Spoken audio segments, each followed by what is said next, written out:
Friedrich Nietzsche est né le 15 octobre 1844 dans la petite ville de Röcken, en Allemagne. Son arrivée dans le monde marquera le début d'une trajectoire qui sera plus tard considérée comme l'une des plus brillantes et des plus incomprises de l'histoire de la philosophie. Dès son plus jeune âge, il fait preuve d'une intelligence exceptionnelle et d'une sensibilité unique pour questionner le monde qui l'entoure. À l'âge de 24 ans, il s'est déjà distingué comme l'un des esprits les plus brillants de sa génération et a été nommé professeur à la célèbre université de Bâle, une réussite extraordinaire pour quelqu'un d'aussi jeune. Cependant, malgré les opportunités qui s'offrent à lui dans le monde académique et un avenir apparemment prometteur, Nietzsche prend une décision qui surprend tout le monde. Il abandonne sa position confortable et suit un chemin solitaire. La recherche de la tranquillité et de la liberté intellectuelle le conduit à s'isoler dans des régions reculées d'Europe, où il peut se consacrer entièrement à la réflexion et à l'écriture. C'est au cours de cette période de réclusion que Nietzsche a conçu certaines des idées les plus révolutionnaires et les plus stimulantes de la philosophie occidentale, des idées qui ont souvent été mal interprétées et déformées au fil du temps. Nietzsche s'est confronté à des vérités que beaucoup n'osent même pas envisager. Il a mis à nu les croyances et les valeurs qui sous-tendent la société, exposant leurs contradictions et révélant ce qu'il considérait comme la véritable nature, parfois sombre, des motivations humaines. Cette vision pénétrante et stimulante a sans aucun doute été l'un des facteurs qui l'ont conduit à un état d'isolement encore plus grand, tant sur le plan émotionnel que social. Pour beaucoup, Nietzsche semblait mener une bataille intérieure contre les fondements même de la réalité, une lutte qui l'a finalement conduit à un effondrement mental. Cet effondrement ne peut cependant pas être dissocié de l'extraordinaire charge de pensées et d'idées qu'il portait.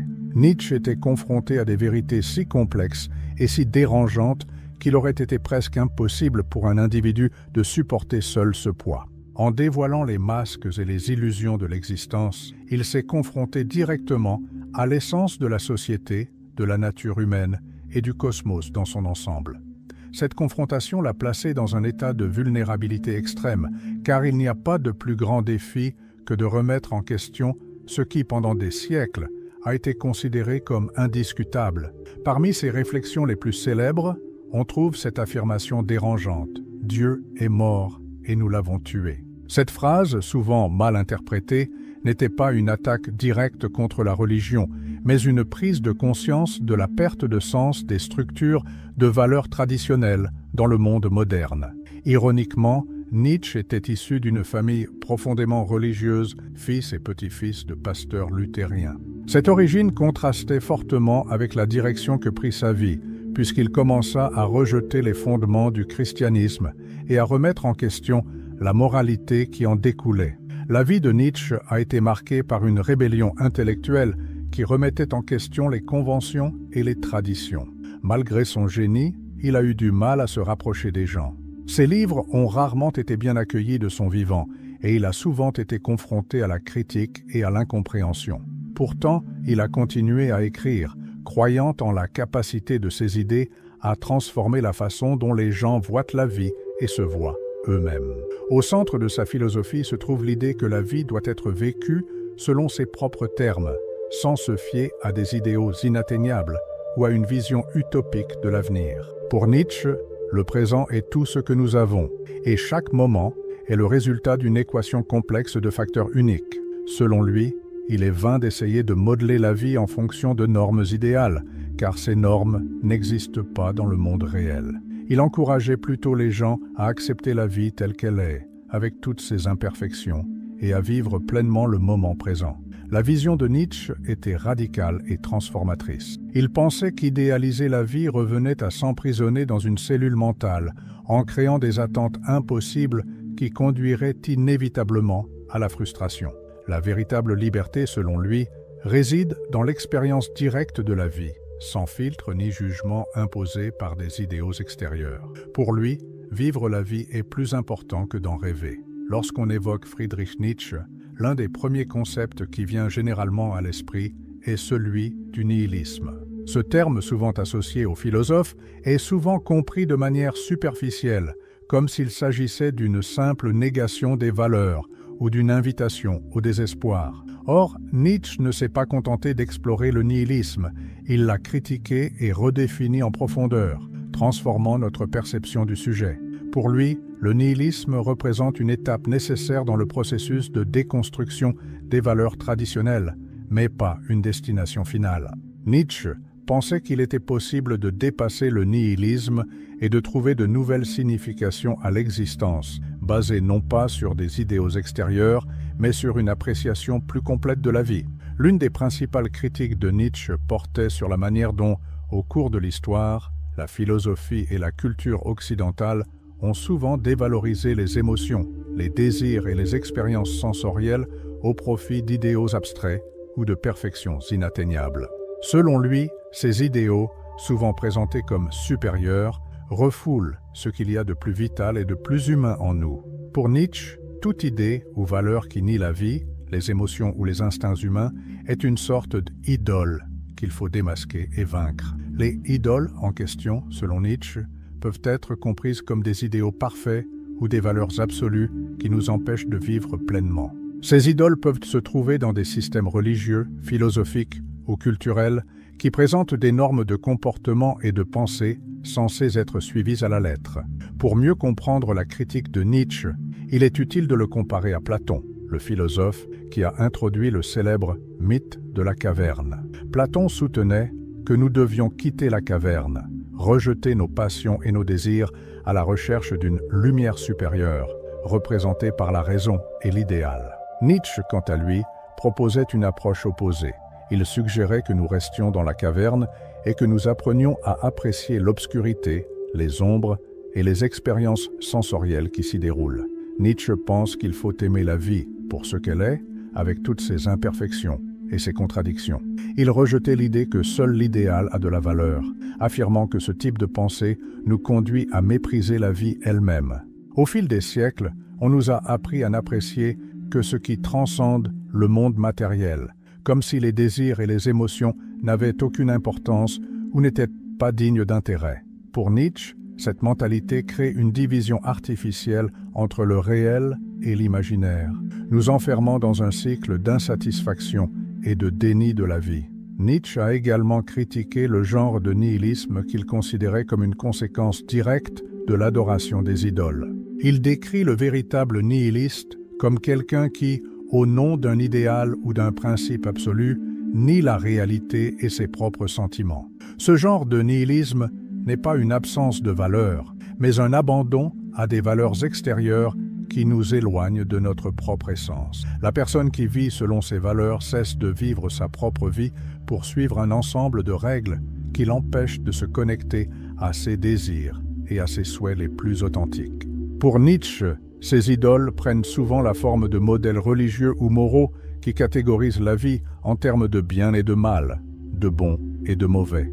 Dans cette perspective, la vie cesse d'être une fin en soi et est évaluée selon des normes extérieures. Cette façon de penser nous fait vivre dans un jugement constant, qu'il s'agisse des attentes de la société, des souvenirs idéalisés du passé ou de la recherche de validation sur les médias sociaux et d'autres formes de comparaison externe. Cependant, Nietzsche ne pense pas qu'il faille rejeter complètement la religion ou les idéaux, mais plutôt qu'il faut évaluer l'impact de ces idoles sur notre vie. Elles peuvent être utiles dans certains contextes, mais elles peuvent aussi nous nuire si nous commençons à vivre selon elles. En d'autres termes, Nietzsche nous invite à réfléchir à la mesure dans laquelle ces valeurs servent réellement nos intérêts et nos désirs, ou si, au contraire, elles nous éloignent de la pleine expérience de la vie. La philosophie de Nietzsche est donc une invitation à l'authenticité et au courage de vivre selon nos propres termes. Au lieu de se laisser dominer par des idéaux qui nous éloignent de la réalité, il nous encourage à embrasser la vie dans sa totalité, en valorisant chaque expérience, chaque émotion et chaque désir comme des éléments essentiels de notre existence. Pour lui, la véritable liberté ne peut être atteinte que lorsque nous abandonnons les jugements extérieurs et que nous commençons à vivre pleinement dans le présent, avec tout ce qu'il a à nous offrir. L'un des concepts les plus instigateurs et révolutionnaires de Friedrich Nietzsche est celui de l'éternel retour. Cette idée, qu'il a utilisée comme mesure pour évaluer la qualité de la vie, a remis en question les valeurs et les perspectives traditionnelles, offrant une manière profondément introspective d'envisager l'existence. Pour Nietzsche, l'éternel retour n'était pas seulement une spéculation philosophique, mais une provocation existentielle. Que serait ce de vivre sa vie en sachant que chaque choix, chaque action, se répéterait sans fin, exactement de la même manière, pour toujours? L'essence de l'éternel retour réside dans la question suivante. Seriez-vous prête à revivre votre vie avec tous ses bons et mauvais moments, exactement comme elle était, sans rien changer? Nietzsche y voit le test ultime pour savoir si nous vivons une vie bien remplie ou non. Si l'idée de répéter votre vie à l'infini vous semble insupportable, cela pourrait indiquer que vous vivez d'une manière déconnectée de vos propres valeurs et désirs. En revanche, si la perspective de revivre chaque instant vous semble satisfaisante, c'est le signe que vous vivez en harmonie avec vous-même et avec le monde. Nietzsche pense que la vie est belle lorsque nous souhaitons qu'elle ne finisse pas. Lorsque nous sommes tellement immergés dans le présent que le temps nous semble insuffisant pour profiter de tout ce que la vie a à nous offrir. Ce point de vue contraste profondément avec le comportement commun de nombreuses personnes qui souhaitent souvent que le temps passe plus vite afin d'échapper à des situations désagréables. Pour lui, la clé d'une bonne vie consiste à minimiser les situations qui nous incitent à vouloir que le temps passe plus vite. Il ne s'agit pas d'éviter les difficultés, mais plutôt de trouver un but et une valeur aux expériences, même dans les moments difficiles. La philosophie de l'éternel retour nous invite également à réfléchir à la manière dont nous vivons nos journées. Nous vivons souvent notre vie de manière automatique, sans nous demander si les choix que nous faisons nous apportent réellement le bonheur ou si nous ne faisons que suivre des attentes extérieures. Nietzsche nous met au défi de nous demander si les minutes que nous consacrons à nos activités quotidiennes ont vraiment un sens pour nous ou si, lorsque nous regarderons en arrière, nous regretterons le temps perdu. Cette réflexion est étroitement liée à la critique de Nietzsche sur la façon dont nous apprenons à mesurer notre vie à l'aune de normes extérieures. Il observe que la société nous apprend souvent à rechercher la validation dans des objectifs extérieurs à nous-mêmes.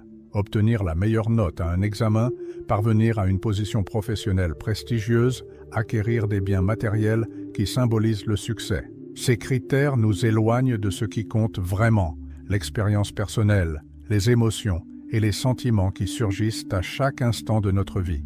L'éternel retour nous oblige à penser à l'ici et au maintenant. Pour Nietzsche, la véritable récompense d'une action ne doit pas venir de quelque chose qui se produira dans le futur, mais de l'expérience intrinsèque que procure cette action au moment où elle est accomplie. Cette perspective remet en question la pensée traditionnelle, qui sacrifie souvent le présent au profit d'un avenir idéalisé. Pour Nietzsche, vivre pleinement signifie trouver l'épanouissement dans le moment présent, sans dépendre de résultats ou de promesses futures. Un autre concept fondamental de sa philosophie est l'amor fati, ou amour du destin.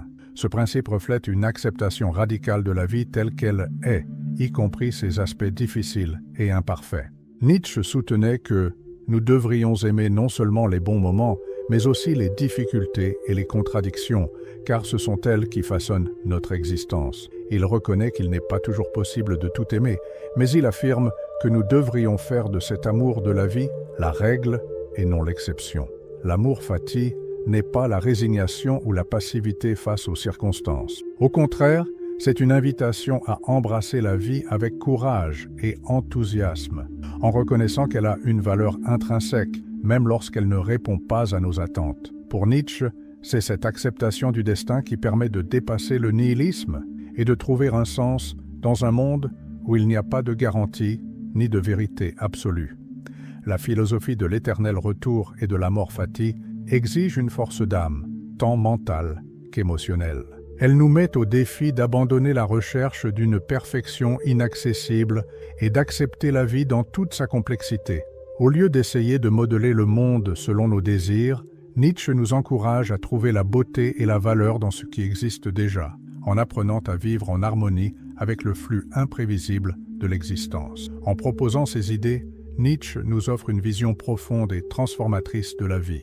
Il nous invite à remettre en question nos valeurs, à réfléchir à nos choix et à embrasser la vie avec toute l'intensité qu'elle mérite. Il ne s'agit pas de nier les difficultés ou les défis, mais de les affronter avec la conviction que chaque moment, bon ou mauvais, fait partie d'une tapisserie plus vaste qui donne un sens à notre existence. Il est important de souligner que Friedrich Nietzsche n'a jamais prétendu que tout le monde devait suivre sa philosophie à la lettre, ou que ses concepts étaient des vérités absolues.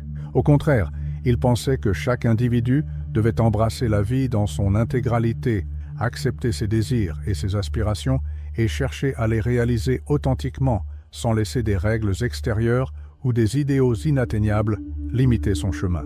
Nietzsche ne nous offre pas de réponse définitive, mais plutôt une provocation. Vivons-nous vraiment selon notre volonté ou nous soumettons-nous à des valeurs qui nous éloignent de ce que nous sommes? La réflexion provoquée par sa philosophie est intensifiée par une image fascinante et stimulante, décrite dans de nombreux écrits de Nietzsche et réinterprétée par la suite dans des œuvres littéraires et cinématographiques.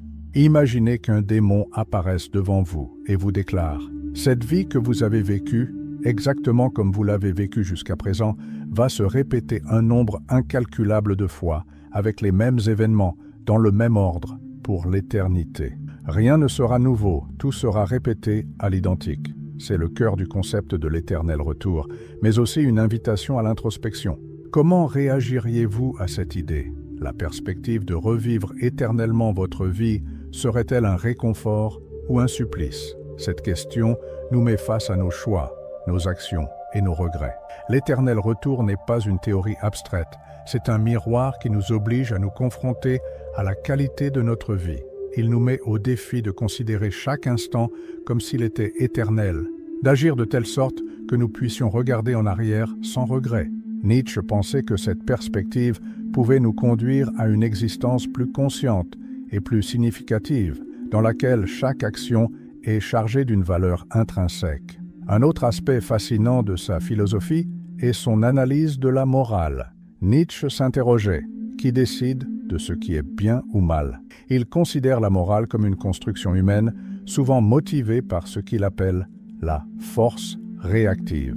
Pour lui, les personnes mues par cette force ne créent pas leur propre valeur, mais réagissent à celles qu'elles ont la volonté et le pouvoir de créer. Dans ce contexte, la morale sert souvent d'outil pour contrôler et restreindre les individus qui cherchent à affirmer leur singularité et leur autorité. Nietzsche divise le monde en deux grands types d'individus. D'un côté, il y a ceux qui suivent les règles sociales, cherchant à atteindre un idéal prescrit par la collectivité. De l'autre, ceux qui, malgré l'opposition et la persécution, affirment leur individualité et vivent selon leur volonté. Ces derniers, selon Nietzsche, représentent la force active et créatrice qui n'accepte pas les restrictions imposées par les valeurs héritées ou les dogmes sociaux. Cette lutte entre les forces réactives et actives est évidente tout au long de la vie de Nietzsche. Malgré son génie, il a vécu une existence marquée par l'isolement, l'incompréhension et la souffrance. Sa santé physique et émotionnelle se détériore au fil des ans et sa trajectoire culmine dans un épisode tragique en 1889, à Turin, en Italie. À l'âge de 44 ans, Nietzsche voit un cocher fouetter un cheval dans la rue. Profondément ébranlé, il court embrasser l'animal et s'écrie « Je te comprends, je te comprends ». Ce moment marque le début de sa dépression mentale dont il ne se remettra jamais. Pendant les 11 dernières années de sa vie, Nietzsche a vécu dans un état de santé mentale extrêmement précaire, incapable de produire le moindre travail intellectuel et déconnecté du monde qui l'entourait. Les causes de son état restent incertaines, mais beaucoup pensent que son effondrement est le résultat d'une combinaison de facteurs. Les pressions physiques et émotionnelles de son mode de vie intense, le poids de ses réflexions philosophiques et les conflits internes qui l'ont accompagné tout au long de son existence. La carrière de Nietzsche a été marquée par la perte et la tragédie dès l'enfance. Il a perdu son père et son frère à un jeune âge, a connu des relations personnelles et professionnelles tumultueuses et a souffert d'une mauvaise santé. Son rejet des normes et des valeurs dominantes de la société de son temps l'a encore plus isolé, le privant de liens significatifs et durables. Malgré sa brillance, Nietzsche était avant tout un être humain, sujet aux mêmes douleurs et limites que nous tous. Sa philosophie, cependant, continue de résonner puissamment. Nietzsche nous a légué une compréhension profonde de la condition humaine, et une invitation à trouver le courage de vivre une vie authentique. Il nous rappelle que, même face à l'adversité, la vie mérite d'être aimée et affrontée avec intensité. Ces idées nous poussent à remettre en question les normes, à surmonter la peur d'être ce que nous sommes et à trouver un sens au chaos et à la beauté du monde. Malgré sa fin tragique, l'impact de Nietzsche sur la philosophie et la culture est incommensurable. Ses réflexions sur l'éternel retour, la mort-fatigue et la création de valeurs continuent d'inspirer des générations à vivre plus pleinement et plus consciemment. La vie de Nietzsche a été une lutte constante pour comprendre la vérité, une bataille qui nous laisse en héritage une philosophie qui transcende le temps et nous invite à être plus que de simples suiveurs de règles, de véritables êtres humains libres.